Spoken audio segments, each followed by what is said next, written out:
This video is a tutorial on how to run an interference study on Fusion 360.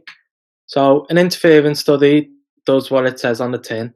It shows the interference between bodies or components on Fusion 360. So in other words, it just shows overlaps between volume of different components or bodies. Also included in this video is a tutorial on how to remove that volume that interferes. In order to run an interference study, you need two or more bodies or components.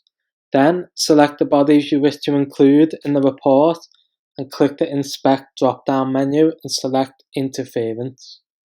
From here, you can double check that all the relevant components and bodies have been added, as well as deciding on whether or not you include coincident faces. In this case, I'm not going to include them. Then, to create the report, click Compute. Fusion will automatically add transparency to the model, so you can observe the interference points shown in red. In the dialog box, you will now see a set of groups with the volume of interference and the bodies and components included in them. Using these, you can check which ones are interfering.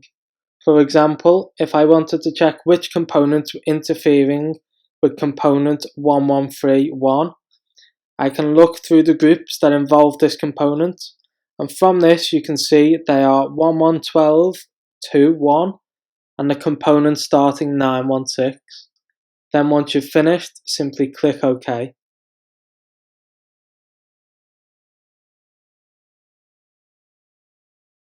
This can be extremely helpful from a design and simulation perspective, as it can show which components are going to interfere with each other.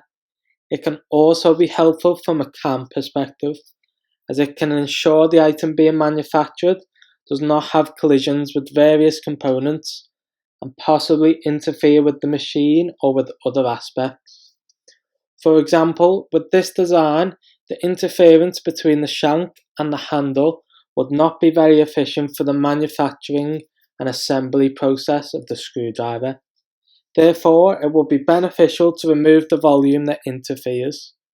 To do this, you need to switch to non-parametric modeling by clicking on the setting gear in the bottom right and selecting Do Not Capture Design History.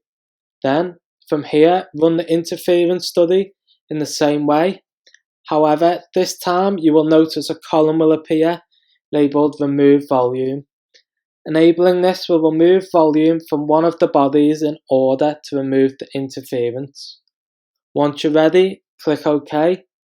In this design, you can now see it has removed volume from the handle so that the shank would fit in perfectly in order to make this more suitably designed for manufacturing.